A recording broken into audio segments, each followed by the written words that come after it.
Welcome back to Pre-Reading Success Strategies. I'm Natalie Zacher, speech-language pathologist. This week's strategy is called echo reading, and echo reading is ideal for facilitating reading fluency. Now, if you remember from the introduction, reading fluency is defined as the ability to read with speed, accuracy, and proper expression. So I'd like to take a moment here and talk about reading fluency because it's often a topic that is overlooked and it's not touched on a whole lot in formal reading instruction at school. So what I have here is I've just written out a brief model of reading instruction and how all those components that I touched on in the introduction kind of fit together. So if you've got the great big heading of reading, reading basically consists of two major components. One is pronouncing the words that you read, or decoding, and then you got to make sense of what you've just read, and that's the comprehension part. So on the decoding side, we've got the skills of phonemic awareness and phonics. Those two major skill areas are what is needed for proper decoding. And then on the comprehension side, we've got, of course, comprehending, again, just another layer of comprehension, but also vocabulary. And a strong vocabulary is, of course, going to enrich the comprehension. And there are definitely, I'm just going to grab my marker here, there are definitely crossings, like phonics is going to help with vocabulary, and vocabulary is also going to help with some decoding, okay? But what I've got, the major thing that I'd like to point out today is fluency down here, it bridges both areas, all right? And so what that means is that if you've got really good decoding skills, so the phonemic awareness is there, the phonics is there, you've got good comprehension, then you're going to have good reading fluency as well, all right? Because when you can decode really well, you're going to be able to read with proper speed and accuracy, all right? And then the comprehension part is layering on that meaning on top of what you have read is going to help with the proper expression, okay? And I just want to give you a quick example of what I mean by that. So let's go to tear this off. So here we are back with my peasant whiteboard where I have written out the sentence, Fluffy ran out into the street where he met his maker. So someone who has really good decoding skills is going to be able to read this sentence, no problem. And here's where the comprehension part of reading fluency comes in. So you need to be able to understand the figurative meaning of the phrase met his maker in order to put the right tone or the right intonation on this sentence, because if you're reading it from just either a neutral or a happy type of tone or intonation, you might just read it exactly this way. Fluffy ran out into the street where he met his maker. But that's not going to really convey the meaning of the sentence properly, especially when you don't know that met his maker means that, Fluffy is no more. You would need to read it with a more somber tone, such as Fluffy ran out into the street where he met his maker. So the tone needs to be more somber and sadder. And this is also really important if you're the one reading out loud to somebody, because your tone, even if you don't know if the listener does not know the exact meaning of the phrase met his maker, when they hear it read in a somber, sad tone, they're going to know that something's up and something's not quite right, even if they don't know exactly what has gone on yet. It's going to be a clue for them. So reading in fluency is really important. So echo reading is appropriate for children who are speaking in sentences and can listen to and follow instructions. Those 2 points are really important.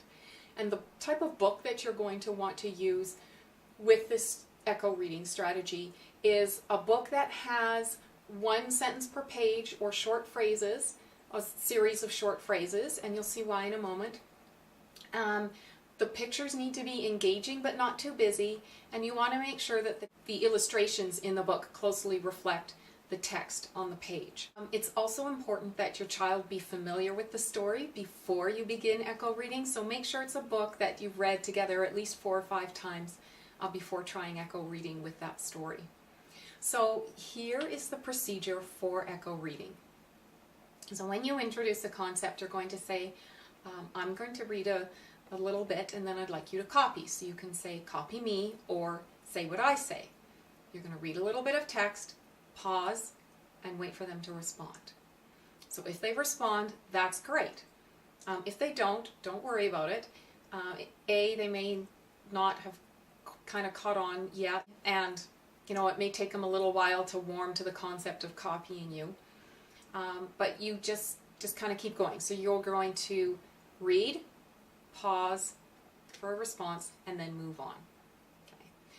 When they do copy you, chances are pretty good that at some point they're going to make an error, either in pronunciation or in grammar or in expression, and that doesn't matter. What we're going for here is participation, and they will get better over time. With any skill, it takes time and practice to get there, and that's fine.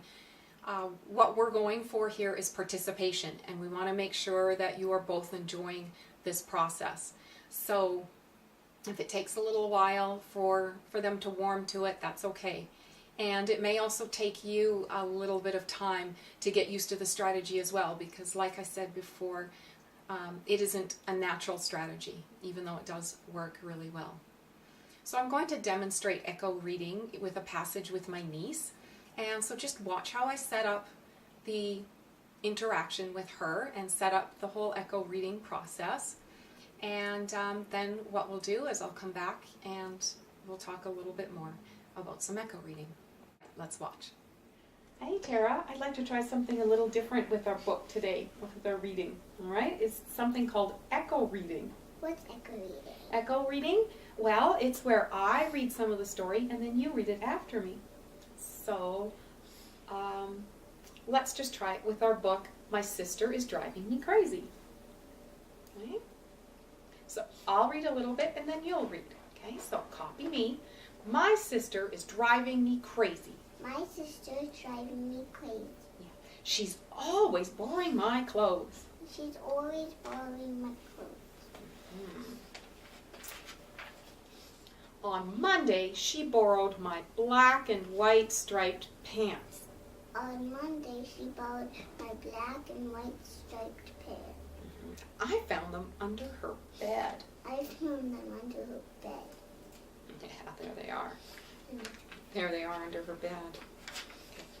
My nose. On Tuesday, she borrowed my silky, sequined, long-sleeve blouse. On Tuesday, she borrowed my silky, sequined, long-sleeve blouse. That was a long sentence, wasn't it? You got it. I found it on the floor in her closet. I found it on the floor in her closet. Yeah. On Wednesday, she borrowed my purple and green floral socks. She borrowed my purple and green floral socks. I found them draped over her desk lamp. I found them draped over her desk lamp. Yeah.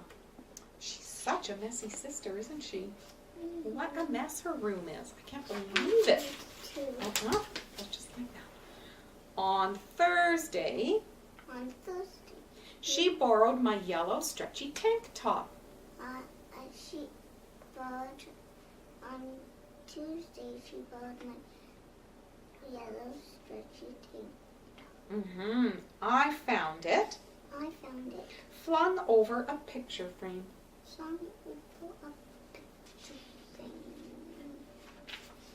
On Friday, I got fed up. Yes, she's not happy anymore, is she? I decided to hide all my clothes.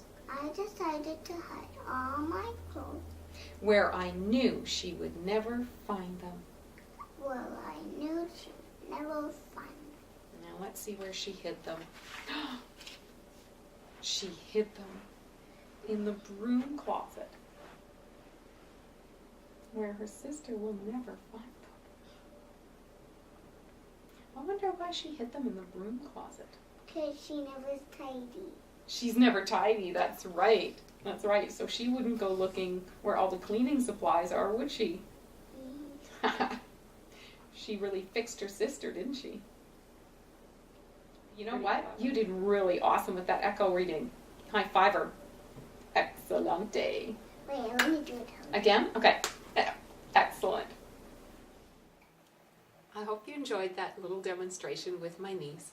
Notice how I set up the echo reading with her. I didn't give her a big, long explanation. I kept it really simple. You want to do the same thing. And I didn't cue her after or before every single sentence because I felt she didn't need it. You'll be the best judge as to how often you need to cue your child.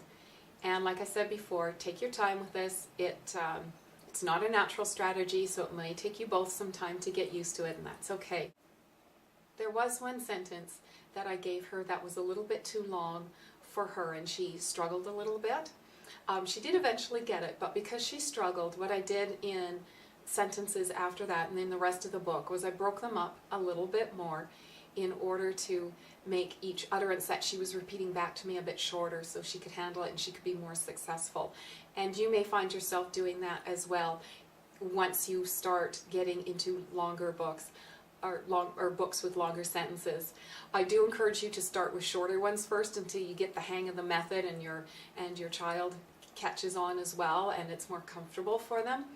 So, and then you can always move on to different books that have longer sentences and longer utterances in, especially if it's a favorite book of theirs that they would like to do the echo reading with. So I encourage you to give this technique a shot this week with your children.